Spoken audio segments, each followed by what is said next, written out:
We're moving from Ethernet technology now into the specific implementation of Ethernet in our networks today, LAN switches.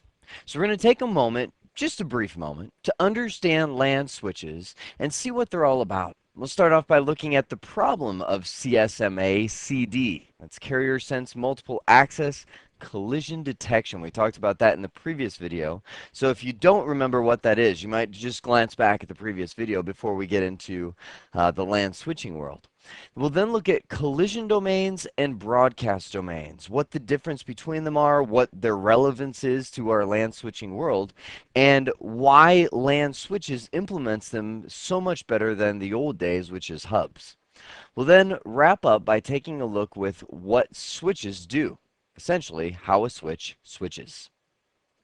Well, let's start off by talking about the problem with shared CSMA-CD communication. Now, you may remember CSMA-CD is the rules of engagement for Ethernet. They're the rules that govern how devices talk. And when we first got into the Ethernet world until the probably I would say late 90s, just about everybody was using this device known as a hub. And hubs and switches perform the same function in that they connect all the devices to a network, but there's a world of difference between them. As a matter of fact, I was actually standing, this was probably a couple of years ago now, at a store that shall remain nameless. But the employees wear blue shirts with yellow name tags. And I was standing in this store like I do all technology stores. I kind of just gravitate to the technology networking area. I'm not really much of a music guy. I don't get into the TVs and all that kind of stuff, but just the networking stuff. And I was just standing in the networking aisle looking at some network cards and some webcams and stuff like that. And I saw this guy down the aisle, and he was just kind of looking at sale. I don't know if you've heard of the brand name of Hawking, but they make some really low-end switches and hubs and things like that. And I was sitting there looking at him out of the corner of my eye because a blue-shirted employee had walked up and had said, "Well, is there anything I can help you with?" And he said, "Well, yeah. I saw that you had a sale on these Hawking 8-port hubs, and they're $9.99, and right next to it, they have a Hawking 8-port switch for $39.99." And he goes, what's the difference between them? And the blue-shirted individual picked up the two boxes and was looking at the stats on the side. And I was, by this point, my interest is kind of peaked. I'm like, oh, I wonder what he's going to say. And he finally turns back around. He goes, well, I'll tell you what. This one, this switch here, is kind of the new model. It's got kind of the chrome plating cover, and they're trying to phase out this old design of the hub. I'm like, having a heart attack in the middle of the aisle, and the guy was like, "Oh, okay, well, I'll take the $9 one if they're just discontinuing it because it doesn't have chrome on it." And I was like, "Oh no!" There's so much difference between a hub and a switch because in the day everybody used hubs, and for some instances hubs are still appropriate and can work okay, but when the hubs were mainstream, what they do is just regenerate signals. When this computer sends a message into the hub, it may just be wanting to communicate to this computer, but everybody gets it. Remember we talked about the types of network communication was unicast, multicast, and broadcast? Well, in a hub, it doesn't matter. It doesn't matter what kind of communication you're using. Unicast, broadcast, multicast, it treats them all the same way. When a message comes in from a PC, it just goes out to everybody. Now, this hub is said to have one collision domain. This is one of the objectives that I was mentioning. One collision domain. What is a collision domain? Well, there's a lot of super technical definitions for it, but I'll boil it down to how many devices can send or receive at the same time. And in a hub, it doesn't matter how many ports you have, the answer is always one. There's only one collision domain. Likewise, let me define that other term that was on the introductory slide. Broadcast domain. It's very difficult to talk and write at the same time. One broadcast domain. A broadcast domain defines how far a broadcast will travel before it stops. In a hub, that's also only one, meaning one broadcast will travel everywhere. It goes out all ports, completely saturating the network before it's finally stopped. It doesn't matter if I have a hub linked to a hub using a crossover cable, and that goes to another hub with a crossover cable. It is always one collision domain and one broadcast domain. Only one device can send or receive at a time, and one broadcast will travel everywhere throughout that network before it ends up stopping. This is the problem with shared CSMA CD communication, is remember the rules of engagement here. When you plug these devices into a hub, the carrier sense says that they will listen before they transmit. And if nobody else is using the wire, then they'll both try and transmit that. Oh, I'm stepping on my wire. Sorry about that. My headset here. That if they both try and transmit at the same time, you're going to have a collision. Now, when you add more and more computers to this network and more devices attach in, somewhere around 20 to 30 computers in this hub network will start causing a problem. The problem is more than one device is listening at the same time. Meaning, remember, they just listen to see if somebody's using it.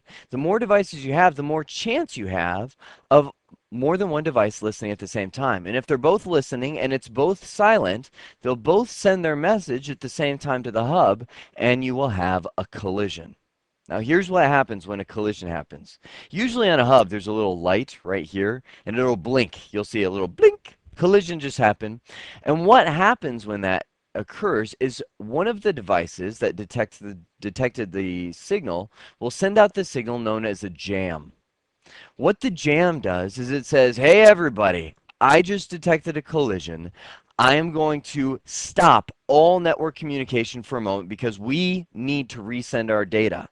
This device and this device, after they've received the jam signal, everybody stops sending at this point, will wait a random timer interval. Now, it's in our terms, it's a very quick timer. It's in the range of 1 to 100 or 1,000 milliseconds. So within less than a second, they've resolved it. They've both sent their signal. The jam is now released, and everybody can start sending using the normal CSMA CD communication that we're all used to.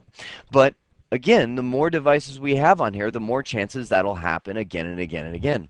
I've been in networks where I've seen hubs and the collision light is almost solid, meaning there's so many devices that are having collisions that it's just happening again and again and again and again. And what happens to your overall network communication is it just slows down because everybody has to stop, everybody has to wait while they resend their data, and then communications happen again. Oh, collision happened, everybody stops, everybody waits. So the overall feel is that the network is much slower. Now, as technology was beginning to advance, when we had just hubs, this device known as a bridge, some people called it a transparent bridge, but a bridge came out into the network. Now, what the function of this bridge was to learn MAC addresses. And it would learn all of the MAC addresses on one side of the network. You can see over here, I've got one group of MAC addresses. I've got 2 PCs, but imagine that to represent 20 or 30. And they're all plugged into their hub. And the bridge learns everybody's MAC address on that side of the network and everybody's MAC address on this side of the network. By setting up a bridge in this device, in this environment, I've effectively split my network into 2 collision domains, meaning I've got one collision domain over here and one collision domain over here. The bridge learns all the MAC addresses that are on this side of the network and this side of the network, and also allows one computer to be sending on this side at the same time as one computer can be sending at this side. Now, the cool thing is as this bridge becomes smarter and learns the MAC addresses on the network, let me just clear off all my scribble here, it will become intelligent. As in, it will be able to say, when a computer comes in and says, I would like to send to the MAC address 00AA, some MAC address, which may be located right here. Of course, on this side of the network, everybody gets that message saying, I would like to communicate to that MAC address. It comes to this bridge and it goes, oh, you're sending to that side of the network. So it comes out to this hub. What does the hub do? Send it everywhere. And everybody, including this one, gets it. Now, what if this computer was sending to a MAC address on this side of the network? Like maybe this MAC address belonged to this PC. Well, it would come in and the hub would get it and everybody in this side of the network would get it. They'd be bothered by it, and this guy would receive it. Everybody else would drop it. But the bridge would get that and say, oh, well, I've learned that the MAC address that you're communicating with belongs on this side of the network. It's located over here on the left. So I will not send that message over to the right side of the network, and everybody on the right side of the network is no longer bothered by those messages that are coming through. You've essentially split your network in half. Now, that was probably, bridges were really popular in about the mid 80s, early 90s timeframe as a solution to help uh, split up our network or divide our network, because bridges could have multiple ports. It could have, another connection up here to another hub and another hub down here, but they typically had a very limited number of ports. The other problem with bridges is they were very slow. As they learned MAC addresses and forward traffic, they had to look them up, and it was all software based, meaning there's a program installed on side of that bridge that would have to look up the MAC addresses. And it would kind of slow down the network communication, at least compared to a hub, but it was better than having collisions left and right. So that was where the final solution came out, our switches. Switches, first off, split each port into its own collision domain. This is why I nearly had a heart attack at the retail store that shall remain nameless when the guy said, oh, there's no real difference between a hub and a switch, and, other than the cosmetics of them. Well, there's a world of difference, because a switch has every single port as its own collision domain, meaning every single device that's plugged into its switch can send at exactly the same time, and you won't have any problem at all. Essentially, when you get rid of all the hubs in your network and replace them with switches, you will have no more collisions, unless there's some kind of major network problem. You will have no collisions at all, and it completely clears up network communication. Second benefit of moving over to a switch is, since each port is split into its own collision domain, it now opens the door to something known as full duplex communication, meaning instead of saying our devices will send or receive, they can now send and receive. I don't know if you knew it, but when you bought a network card that is rated at 100 megabits per second for your PC, you are at no extra cost getting a network card that can actually do 200 megabits per second, because all network devices are rated in half duplex, meaning they're rated as send or receive at once. But when we have a full duplex communication or network card turned on, we can actually receive 100 megabits per second, and we can send 100 megabits per second at the same exact time. That's the benefit of full duplex communication. One more benefit of switches is that they now moved all the MAC address learning. You know what bridges were very slow at because they were software based? They moved it into a hardware chip. It's actually known as an ASIC. Now, you won't need to memorize that and know what that is, but you'll hear the term a lot when you're looking at switch statistics. They'll say, yeah, we use ASICs, which stands for Application Specific Integrated Circuitry. It was actually a chip that was created by IBM, which moved all the intelligence of the bridge, which required a software program to run, into hardware. The result is that a switch can move data just as fast as a hub can, which everybody says is wire speed. As fast as the wire can transmit, as fast as your data can get from that computer to the switch, is as fast as it can move it over to the other side. Speed of electricity, speed of light, you could say. So switches have become very fast in just about every network environment. Well, I don't want to generalize, but I'll say most network environments have replaced all of their hubs with switches because the cost of them have come down quite a bit in recent years. All right, last thing we'll talk about as we wrap up this video is how a switch does what it does. How does a switch switch? Well, when you first pull a switch out of the box and you plug it in and you boot it up and you plug all your PCs into it, it has this thing in memory known as a CAM table. Now let me back up a little bit. A switch is said to work at the data link layer of the OSI model, because it can see MAC addresses and it can learn them. A hub is said to work at the physical layer of the OSI model because it just sends signals. It doesn't look at MAC addresses at all. It just regenerates electricity and sends it out a port. So when this switch first boots up, it has this thing known as a CAM table. Now, if you're an acronym junkie like me, that stands for Content Accessible Memory. It doesn't really mean anything other than it's a place in memory that it can store MAC addresses. But when it first boots up, it's in memory, RAM. It's clear, it doesn't know anything. So traffic actually has to be sent before the switch can become intelligent. Now let's say computer A up here wanted to communicate with computer B. The first thing it's going to do is, B will have its IP address. A is going to need to know what MAC address it is. So it will send what kind of packet? An ARP, Address Resolution Protocol. It's a broadcast that says, hello, I need to know the MAC address of PCB. Now, an ARP is a broadcast message. And remember, a switch is no different than a hub on that. It's only one broadcast domain, so one broadcast will go everywhere. So all PCs will get that broadcast saying, hello, I'm looking for the MAC address of PCB. But stop right there. Inside of that ARP message is a source MAC address of PCA so that PCB and all the PCs will know who generated that ARP request, and it will be a destination MAC address of a broadcast.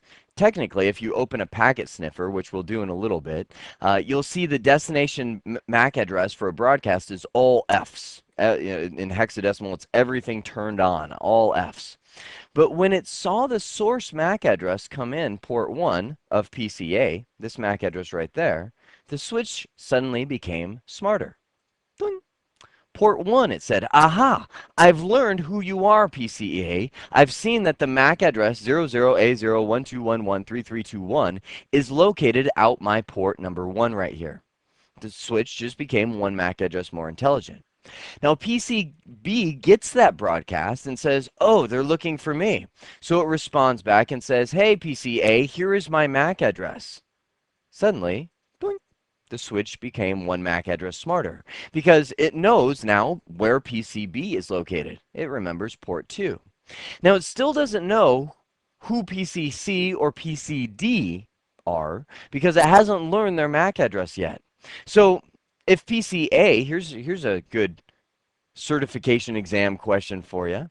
If PCA somehow knew the MAC address of PCD and said, hey, I'm going to send from a source of me and to a destination of PCD down there, that message will come into the switch. And the switch, since it doesn't know where PCD is, will treat it like a broadcast and send it out all ports except the port it received it on. So PCD will get the message, but it won't be until PCD or PCC respond to that the switch will learn their MAC address and start becoming more and more intelligent. Truth be told, when you boot up a switch, it will probably take that switch 30 seconds. I would even say that's conservative. 15 seconds or less to learn every MAC address of every device that's plugged into it. Because computers are chatty. They're always sending stuff and receiving stuff. So it won't take the switch long to build that MAC address table. And from then on out, when PCA wants to send to PCB, all the switch has to do is take that message in, look at its CAM table, look at its MAC address table, and say, oh, you're just going out here. And it does not disturb any of the devices on the network. This is why this switch is considered to have 4 collision domains. It's separate, it isolates them. Only the traffic that belongs out each port will go out it. That should give you a good idea of the difference between a switch and a hub, and also tie together that concept of collision domains, which is how many people can send at the same time, and broadcast domains. That's what solved, these switches are what solved the problem with CSMA-CD by splitting our network up to where every device can send and receive at the same time.